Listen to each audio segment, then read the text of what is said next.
Mi esposo llamó sirvienta a mi mamá frente a sus amigos para lucirse. Le recordé frente a todos que él vive en mi casa sin pagar ni la luz.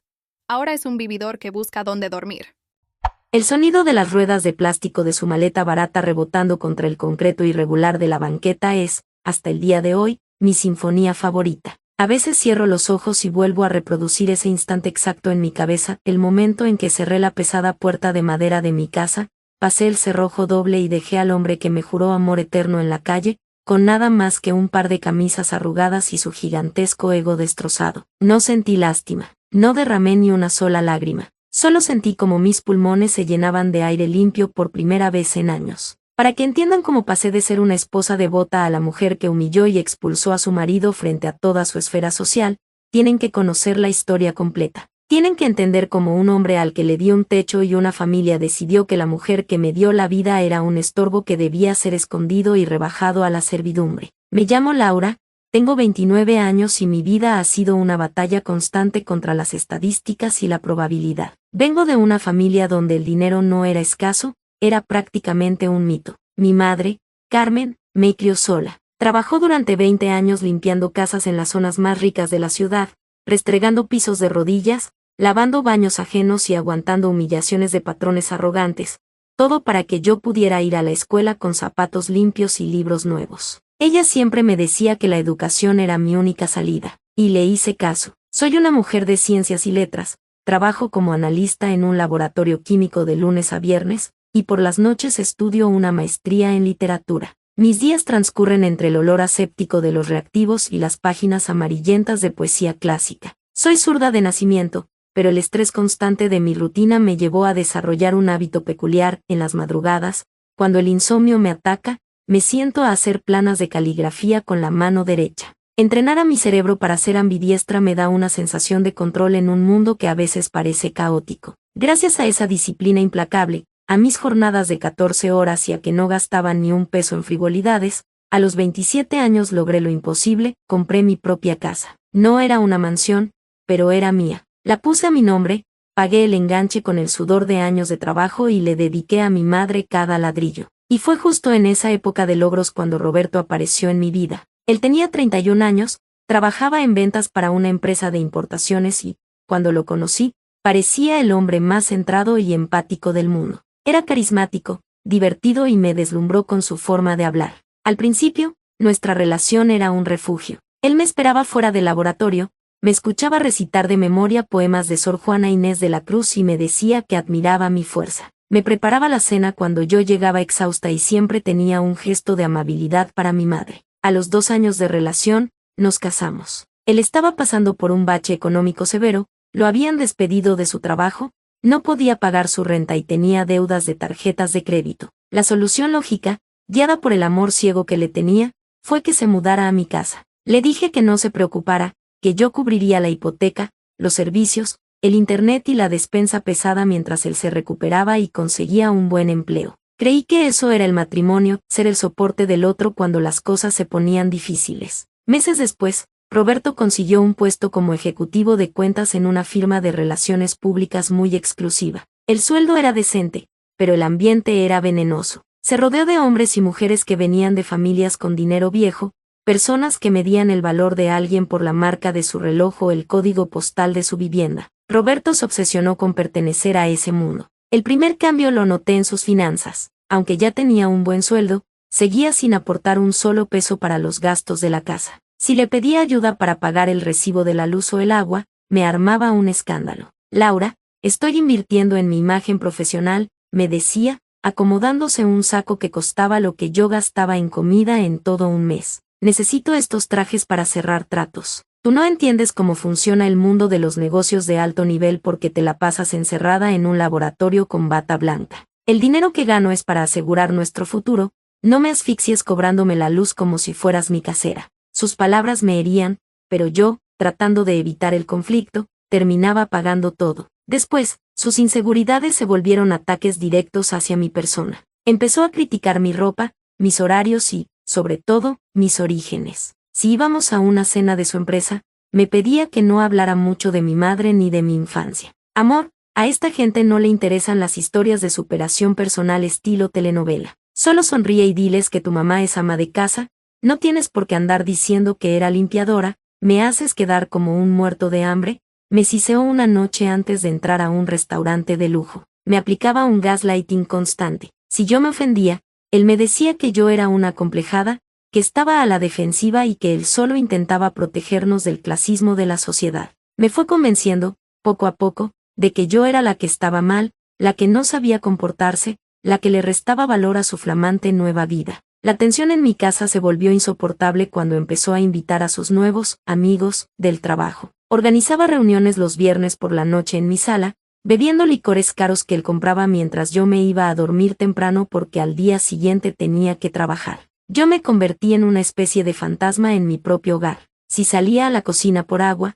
sus amigos me miraban de arriba a abajo con una superioridad que me daba asco. Y Roberto, en lugar de darme mi lugar, me trataba con una frialdad calculada, minimizándome para no parecer dominado por su esposa. Pero el punto de no retorno, la línea que cruzó y que detonó la peor furia que he sentido en mi vida, tuvo que ver con la única persona intocable en mi mundo, mi madre. Se acercaba el fin de mes y yo estaba ahogada en trabajo. Mi madre, que siempre ha tenido un sexto sentido para saber cuando estoy al borde del colapso, decidió venir a pasar el fin de semana conmigo para ayudarme. Llegó el viernes por la tarde con bolsas de supermercado, dispuesta a hacerme mi comida favorita y a limpiar un poco la casa para que yo pudiera descansar. Lo que ninguna de las dos sabía era que Roberto había organizado, sin avisarme, una cena crucial en la casa esa misma noche. Había invitado a su nuevo director regional, a 2 gerentes y a sus respectivas esposas. Cuando llegué del laboratorio, me encontré con la casa patas arriba. Roberto estaba histérico,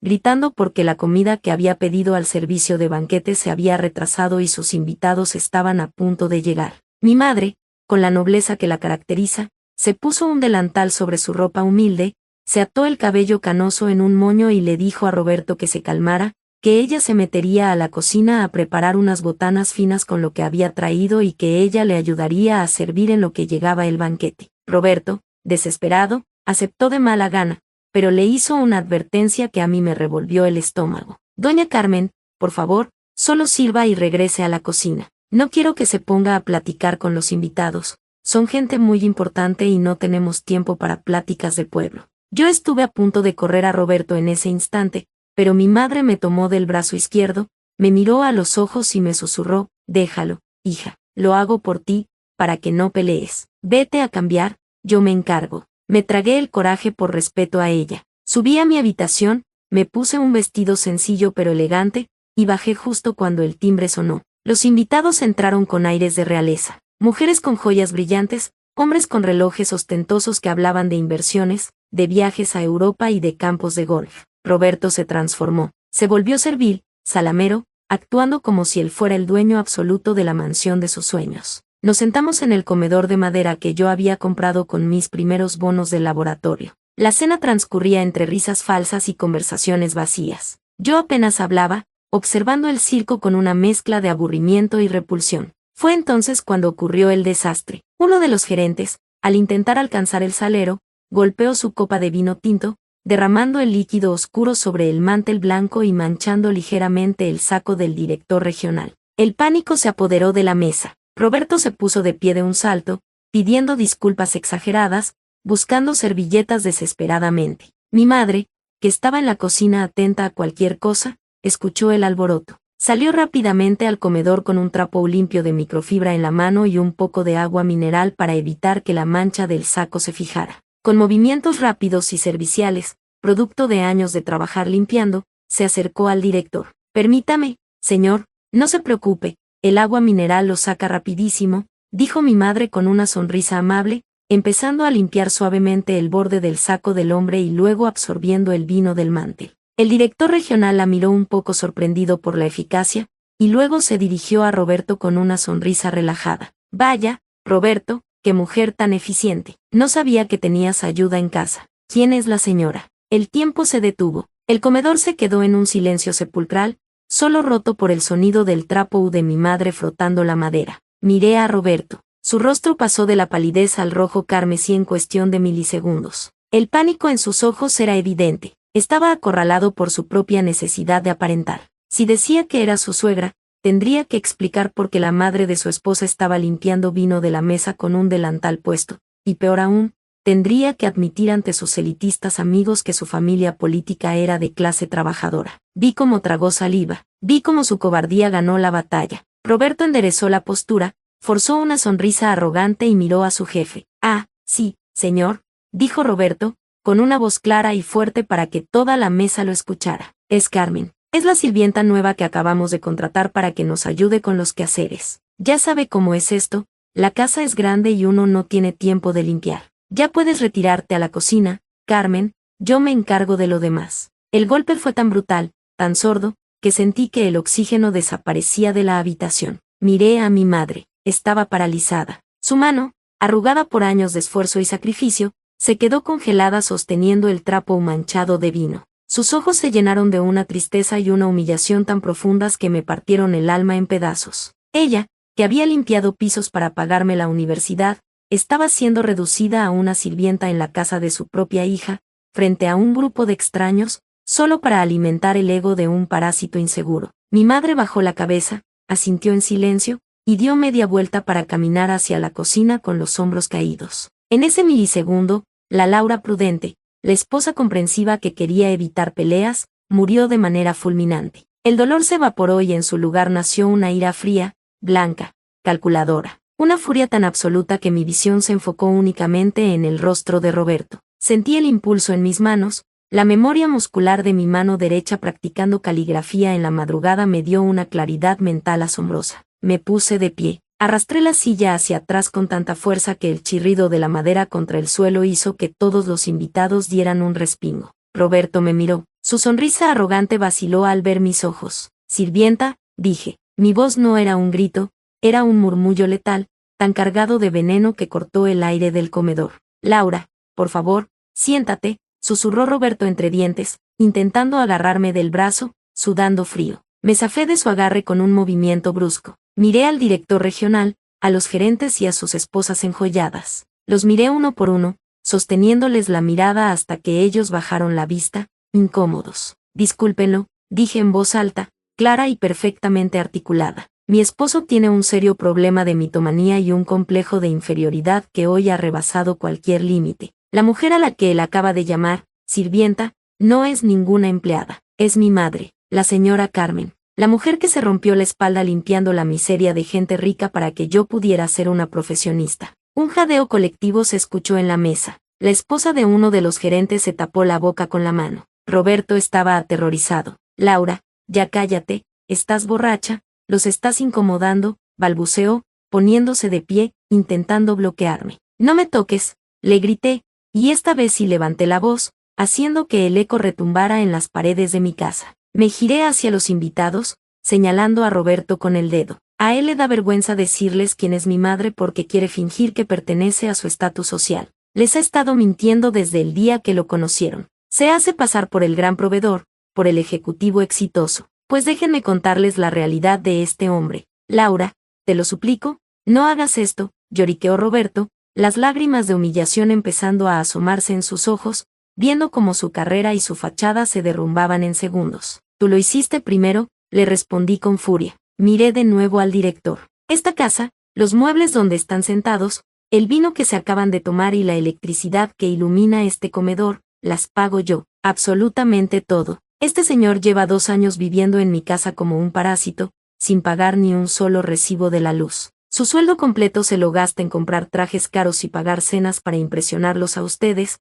mientras yo mantengo el techo que lo cubre. Es un vividor, un cobarde y un mentiroso que hoy decidió morder la mano de la única familia que lo rescató de la calle. El silencio fue aplastante. El director regional, un hombre mayor y de semblante duro, se limpió la boca con la servilleta, se levantó lentamente de la mesa y miró a Roberto con un asco indescriptible. La lealtad y la honestidad son fundamentales en mi empresa, Roberto, dijo el director con una voz helada. Si eres capaz de humillar a la madre de tu esposa y mentir sobre tu propia vida para aparentar, no eres el tipo de persona en quien puedo confiar cuentas millonarias. Le agradezco la cena, señora Laura, y lamento profundamente la falta de respeto que ha sufrido en su propia casa. El director hizo una seña a su esposa y caminaron hacia la puerta. Los demás gerentes lo siguieron de inmediato, huyendo de la escena como ratas de un barco que se hunde, murmurando entre ellos. En menos de 2 minutos, el comedor se quedó vacío. Solo quedábamos Roberto, los platos a medio comer y yo. Roberto cayó de rodillas al suelo. Se agarró la cabeza con las manos y empezó a sollozar, soltando gritos ahogados de desesperación. Me arruinaste, aullaba. Me van a despedir. Mi reputación en la industria está muerta. ¿Estás loca? ¿Eres una resentida? Solo querías humillarme. Caminé lentamente hacia él. Lo miré desde arriba, sintiendo una repulsión física tan fuerte que tuve que contenerme para no escupirle. Tú te humillaste solo en el momento en que abriste la boca, le dije con una frialdad quirúrgica. Tienes exactamente 10 minutos. Vas a subir a mi recámara, vas a agarrar la ropa de diseñador que compraste mientras yo pagaba tus deudas, la vas a meter en bolsas de basura y te vas a largar de mi casa. Ahora mismo. No puedes echarme, es de noche, no tengo a dónde ir. Mis tarjetas están al límite, lloró, arrastrándose hacia mis pies, intentando abrazar mis piernas. Perdóname, fue un error, estaba nervioso, me ganó la presión social. Te amo, Laura, te amo a ti y respeto a tu mamá, te lo juro.